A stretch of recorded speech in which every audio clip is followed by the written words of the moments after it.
Ngày đôi ta gặp nhau đến nay như đã lâu, ngày tình cờ từ đâu nhưng khắc sâu thật sâu người ơi. Thời gian vô tình trôi, ta đã yêu nhau rồi, trao tin yêu ban đầu về nhau mà thôi. Ngày đôi ta dần nhau, khẽ mang bao nỗi đau, ngày lạnh lùng về sau vương vấn câu chào nhau người ơi. Thời gian tuy gần đây nhưng cớ sao như vậy, mình vội vàng chia tay để cơn đau này. Cuộc tình đẹp đã phải đổ vỡ do ai tình đã không như là mơ, vì nhiều lần vu vơ thế nên người hay giận hơn vô cớ. Câu chúc em được vui, em ấm khi bên người, thật lòng này anh luôn cần em hỡi em. Cuộc tình đẹp của những lúc ấy như bây giờ đã không quay về đây, vì tình mình không mấy đắng cay rồi đây dường như không thấy. Ta mất nhau thật sao, ta mất nhau khi nào, chợt giật mình đôi ta mất nhau khi nào.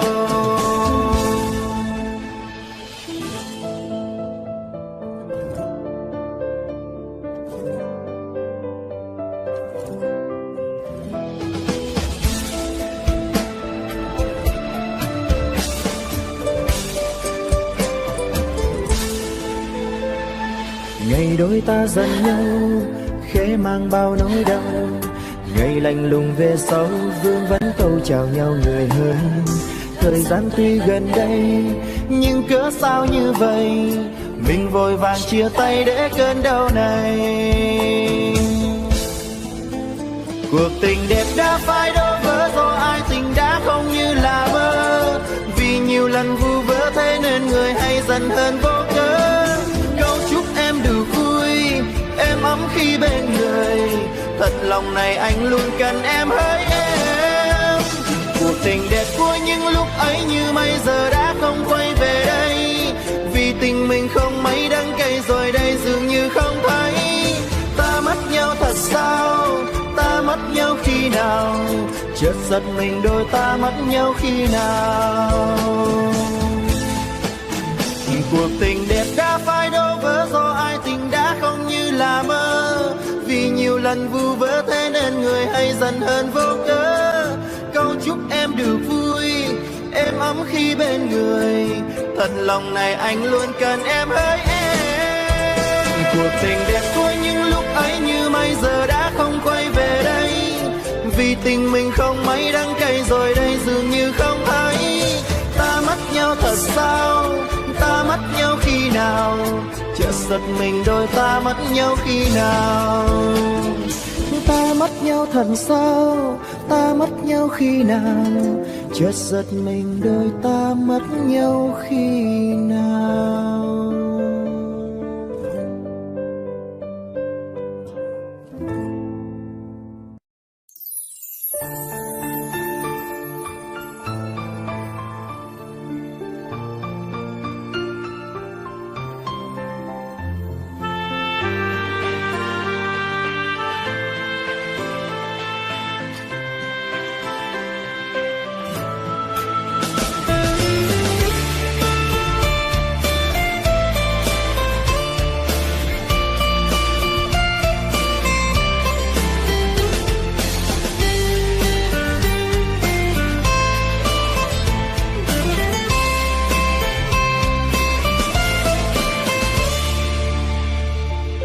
Chờ nói em yêu anh, chúng ta hãy quay lại.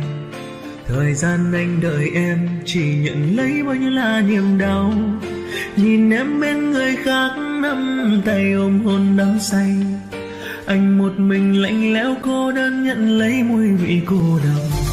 Xuân đi thu lại đến đã biết bao năm tháng tuần hoàn, trong cơn say lại mơ rồi lại muốn thêm một ly, lại nhớ đến ký ức chúng ta yêu nhau đắm say, lại mơ về câu hứa anh ơi đừng bao giờ đổi thay. Đừng vội vàng đổi thay, cớ sao tim em đổi thay, anh tin em nên mới mang sai lầm trong cuộc đời này. Anh vẫn biết chúng ta không thể đi bên nhau nữa rồi, nhưng anh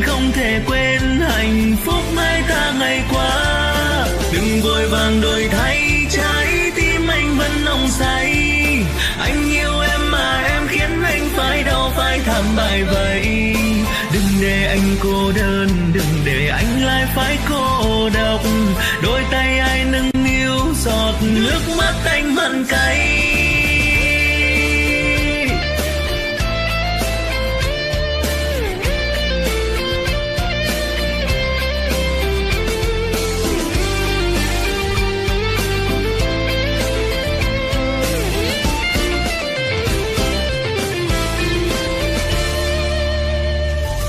Xuân đi thu lại đến, đã biết bao năm tháng tuần hoàn. Trong cơn say lại mơ, rồi lại muốn uống thêm một ly. Lại nhớ đến ký ức chúng ta yêu nhau đắm say. Lại mơ về câu hứa anh ơi đừng bao giờ đổi thay. Đừng vội vàng đổi thay, cớ sao tim em đổi thay. Anh tin em nên mới mang sai lầm trong cuộc đời này. Anh vẫn biết chúng ta không thể đi bên nhau nữa rồi, nhưng anh không thể quên hạnh phúc hai ta ngày qua. Đừng vội vàng đổi thay, trái tim anh vẫn nồng say. Anh yêu em mà em khiến anh phải đau phải thảm bại vậy. Đừng để anh cô đơn, đừng để anh lại phải cô độc. Đôi tay ai nâng niu giọt nước mắt anh mặn cay. Đừng vội vàng đổi thay, cớ sao tim em đổi thay. Anh tin em nên mới mang sai lầm trong cuộc đời này. Anh vẫn biết chúng ta không thể đi bên nhau nữa rồi, nhưng anh không thể quên hạnh phúc hai ta ngày qua. Đừng vội vàng đổi thay nhưng trái tim em nào hay. Anh yêu em mà em khiến anh phải đau phải thảm bại vậy. Đừng để anh cô đơn, đừng để anh lại phải cô độc. Đôi tay ai nâng niu giọt nước mắt anh mặn cay. Ai sẽ đi cùng anh trọn kiếp, không bao giờ đổi thay.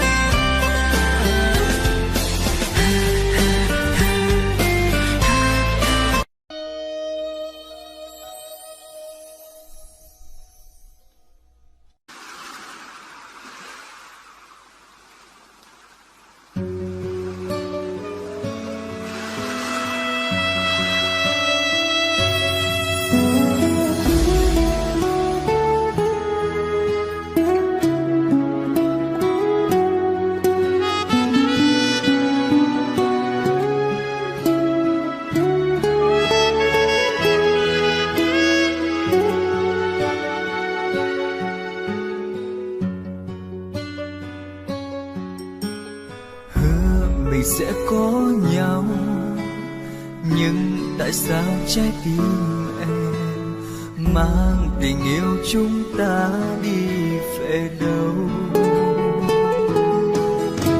Xa muôn trùng biển khơi, dòng tìm nơi chốn yên bình, nơi trời xa anh vẫn kiếm tìm lại em lúc xưa. Sao giờ em lãng quên bao hẹn thề lúc trước, để lại anh nhớ mong đợi chờ em trong từng đêm gió mưa. Niềm hạnh phúc anh ước trong đời, trong vòng tay không bao giờ cách xa. Nhưng giờ trong anh nhận ra rằng chẳng thể nào có được một điều ước anh ước trong đời, vẫn hằng mong trong từng đêm giấc mơ. Nhưng tại sao em yêu lại vô tình, hay trong em đã thay lòng thì trong tim anh vẫn nhớ về em.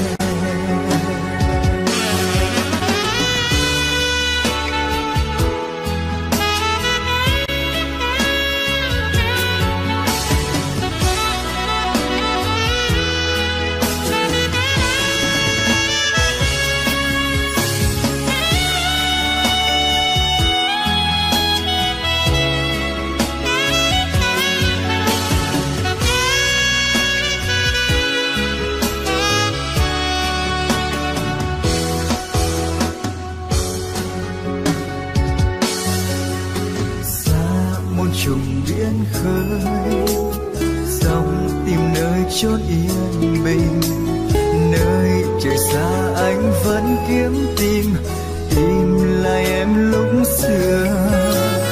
Sao giờ em lãng quên bao hẹn thề lúc trước, để lại anh nhớ mong đợi chờ em trong từng đêm gió mưa.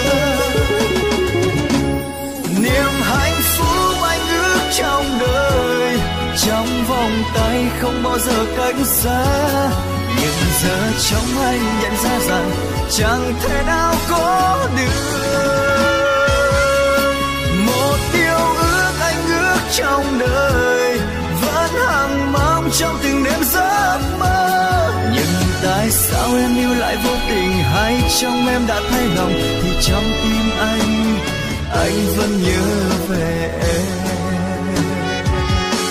Niềm hạnh phúc anh ước trong đời, trong vòng tay không bao giờ cách xa, nhưng giờ trong anh nhận ra rằng chẳng thể nào có được. Một điều ước anh ước trong đời, vẫn hằng mong trong từng đêm giấc mơ. Nhưng tại sao em yêu lại vô tình, hay trong em đã thay lòng, thì trong tim anh vẫn nhớ về em. Nhưng tại sao em yêu lại vô tình, hay trong em đã thay lòng, thì trong tim anh vẫn nhớ về em.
Không như là em hôm qua, thì anh cũng sớm chấp nhận cho em lời xin lỗi.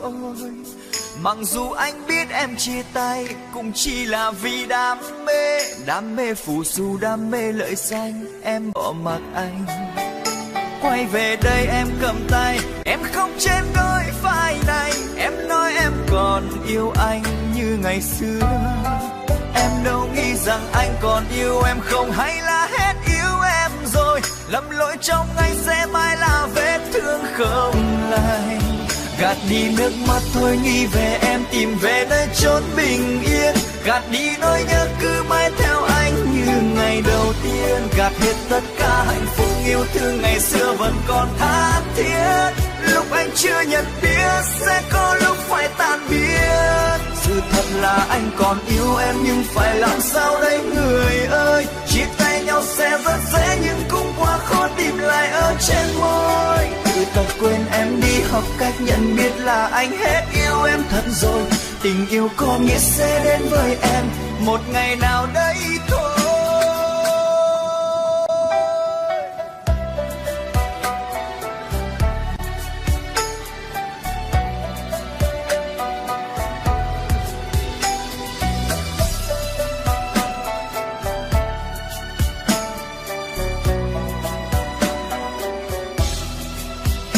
Quay về đây em cầm tay, em không trên đôi vai này, em nói em còn yêu anh như ngày xưa.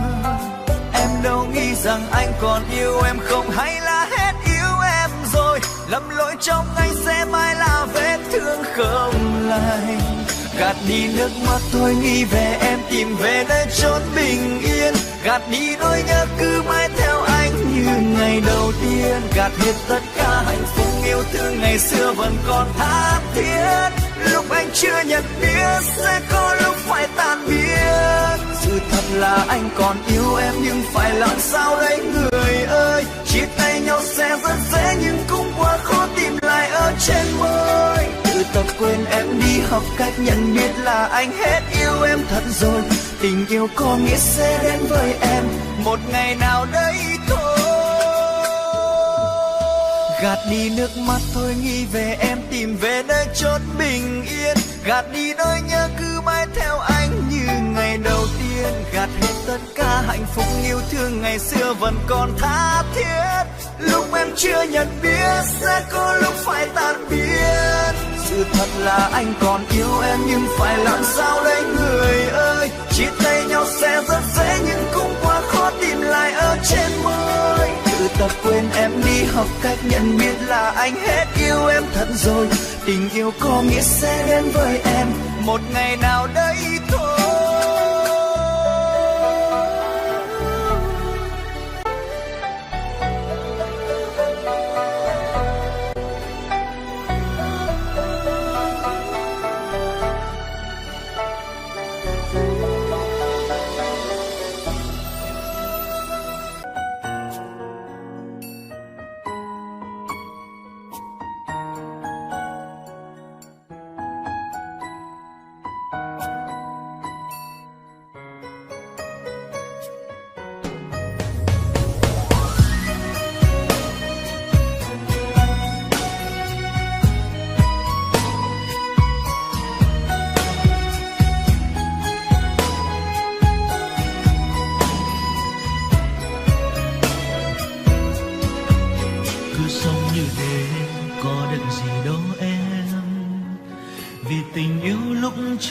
Đã theo mây trôi mất rồi, cố chấp để sống qua nhiều điều đau thương. Vậy níu kéo làm chi em có hạnh phúc đâu. Tốt nhất hơn hết mỗi người một nơi đi, vì ngày mai hai đứa sẽ có tương lai tốt đẹp.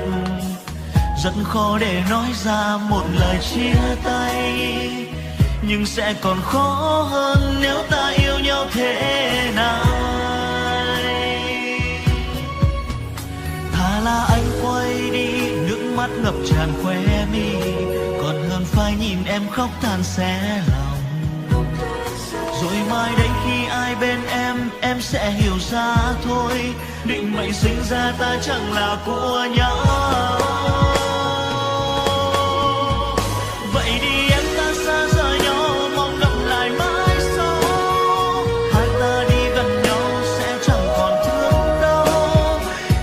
Sao hai anh giờ như thế nào, nụ cười tươi trên môi vì hạnh phúc thôi. Vậy đi em cơn đau này mai sẽ lành lại ngay thôi. Duyên hai ta gặp nhau chẳng cùng đường mãi sau. Em hãy đi về nơi có một nửa cho em, còn anh sẽ đi về nơi có một nửa cho anh.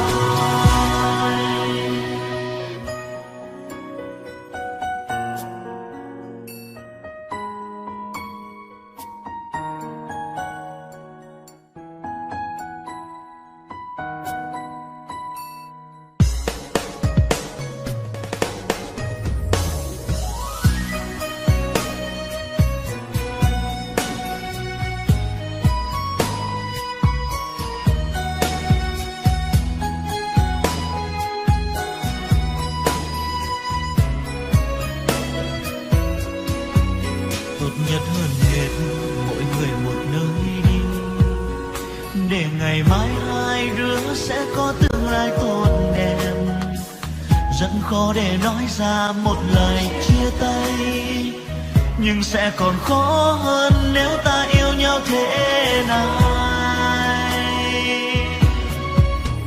Thà là anh quay đi, nước mắt ngập tràn khóe mi, còn hơn phải nhìn em khóc than xé lòng. rồi mai đây khi ai bên em sẽ hiểu ra thôi. Định mệnh sinh ra ta chẳng là của nhau. Vậy đi em, ta xa rời nhau, mong gặp lại mai sau. Hai ta đi gần nhau sẽ chẳng còn thương đau. Em ra sao hai anh giờ như thế nào? Nụ cười tươi trên môi vì hạnh phúc thôi. Vậy đi em, cơn đau nay mai sẽ lành lại ngay thôi. Duyên hai ta gặp nhau chẳng cùng đường mai sau. Em hãy đi về nơi có một nửa cho em, còn anh sẽ đi về nơi có một nửa cho anh. Về đi anh, ta xa rời nhau, mong gặp lại mai sau. Hai ta đi gần nhau sẽ chẳng còn thương đau. Anh ra sao hai em giờ như thế nào? Nụ cười tươi trên môi vì hạnh phúc thôi. Vậy đi em, cơn đau nay mai sẽ lành lại ngay thôi. Duyên hai ta gặp nhau chẳng cùng đường mãi sau. Em hãy đi về nơi có một nửa cho em, còn anh sẽ đi về nơi có một nửa cho anh. Em hãy đi về nơi có một nửa cho em, còn anh sẽ đi về nơi có riêng một nửa cho anh.